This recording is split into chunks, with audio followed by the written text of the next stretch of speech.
नर्मदापुर का प्यासा गांव। पानी था जब काला, मुन्नी ने तब जल परी बन किया वहां उजाला। गहरे पानी के मंदिर में देवी का आशीर्वाद पाया।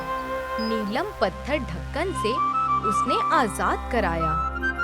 साफ हुआ तालाब, अब लौटी फिर हरियाली। मुन्नी करती आज भी जल की गुप्त रखवाली। नर्मदापुर के छोटे से गांव में सुबह होती है। गांव खामोश, हरा भरा और कुदरती चीजों से भरा हुआ नजर आता है। मगर गांव का तालाब अब पहले जैसा साफ नहीं रहता।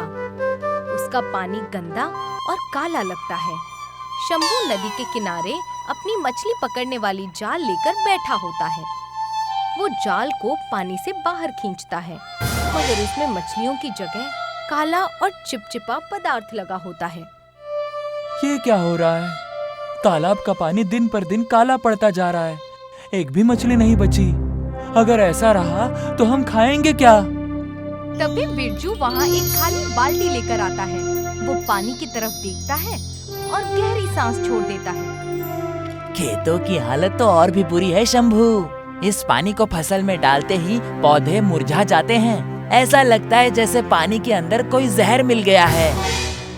लेकिन ये जहर आया कहाँ से? ना कोई फैक्ट्री है और ना कोई कचरा। ये तो मुझे कुदरत का कोई खेल लग रहा है। दोनों मायूस होकर किनारे पर बैठ जाते हैं और किसी हल के बारे में सोचने लगते हैं। दूसरी तरफ काका गांव की चौपाल में दूसरे लोगों के साथ बैठकर गांव का पुराना नक्शा देख रहे होते हैं।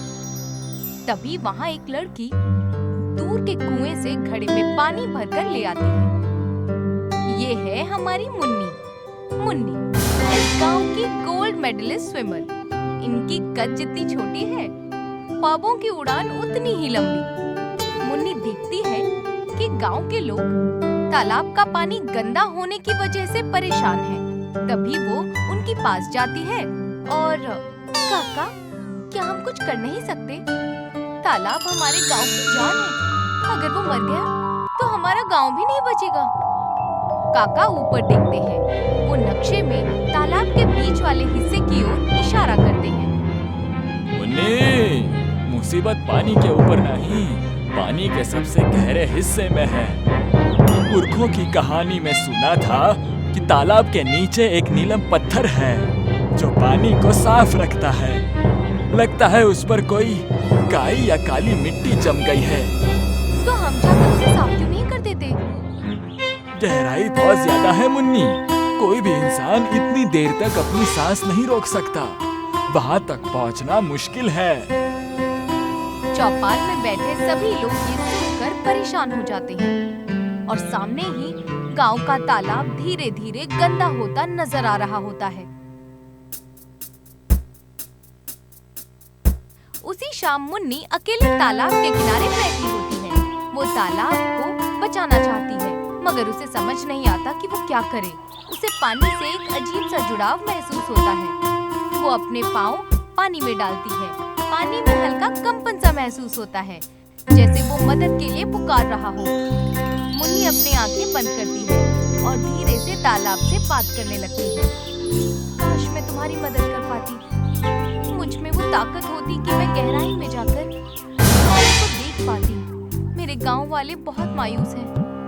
अचानक तालाब के बीच से एक हल्की नीली रोशनी दिखाई देने लगती है। मुन्नी हैरानी से खड़ी हो जाती है। वो रोशनी जैसे उसे अपनी ओर बुला रही है। क्या है? क्या वो वही नीलम पत्थर है जिसकी बात काका कर रहे थे? मुझे तो कुछ करना ही होगा।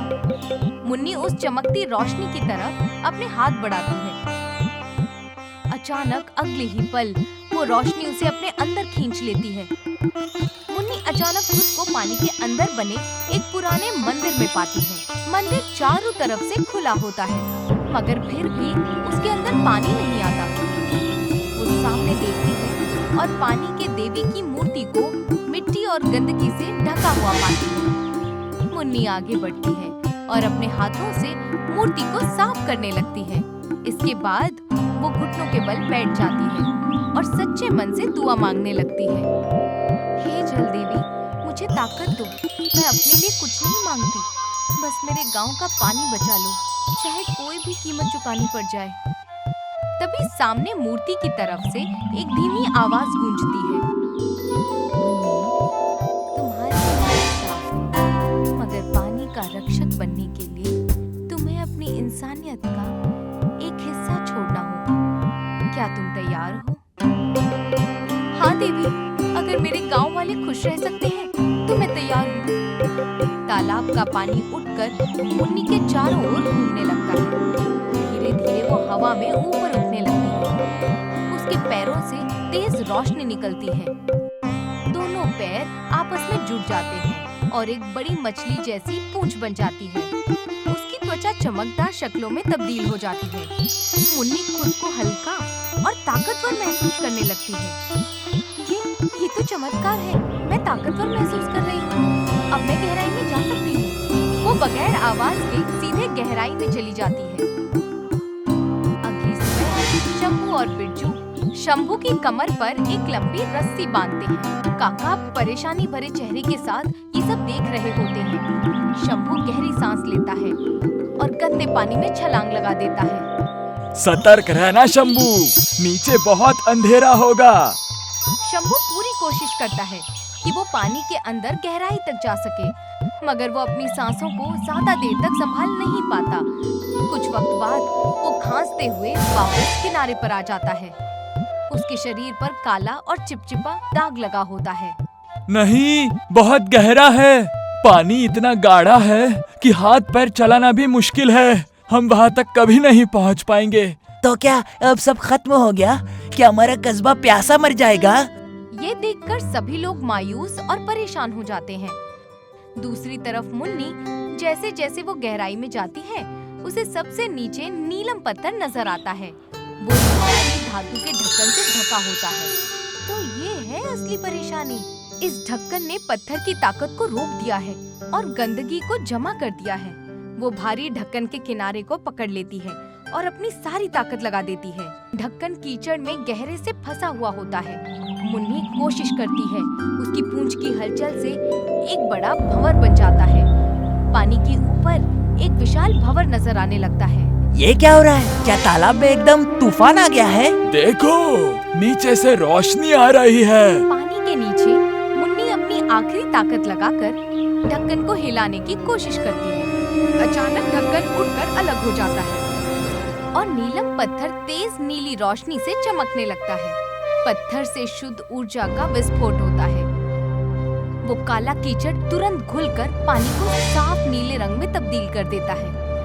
मुन्नी देखती है कि छोटी छोटी मछलियाँ अचानक दिखाई देने लगती हैं, जो खुशी खुशी चमकते हुए पत्थर के आसपास तैरने लगती हैं। पानी के ऊपर शंभू, बिरजू और काका ये देखकर हैरान रह जाते हैं कि पानी खुद ही साफ हो रहा है।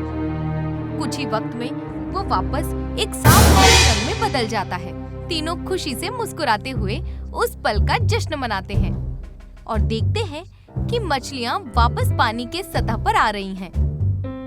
देखिए काका, पानी एकदम आईने जैसा साफ हो गया है। मछलियाँ वापस आ गई हैं। ये तो जादू है। लेकिन मुन्नी कहाँ है? वो कल रात से नहीं दिखी। तभी वो दूसरी ओर देखते हैं। मुन्नी वहाँ बैठी हुई होती है। वो थकी हुई लगती है, मगर उसके चेहरे पर एक चमकती मुस्कान होती है। मछली की पूंछ गायब हो चुकी होती है और वो फिर से एक इंसान बन चुकी है। मुन्नी, तुम ठीक तो हो ना बेटा? देखो, तालाब साफ हो गया है। हाँ काका, मैंने देखा। अब हमारा गांव फिर से खुशहाल होगा। फिर से गांव में खुशी का माहौल होता है। बिरजू तालाब के पानी से उगे ताजे सब्जियों से भरी एक टोकरी लेकर आता है।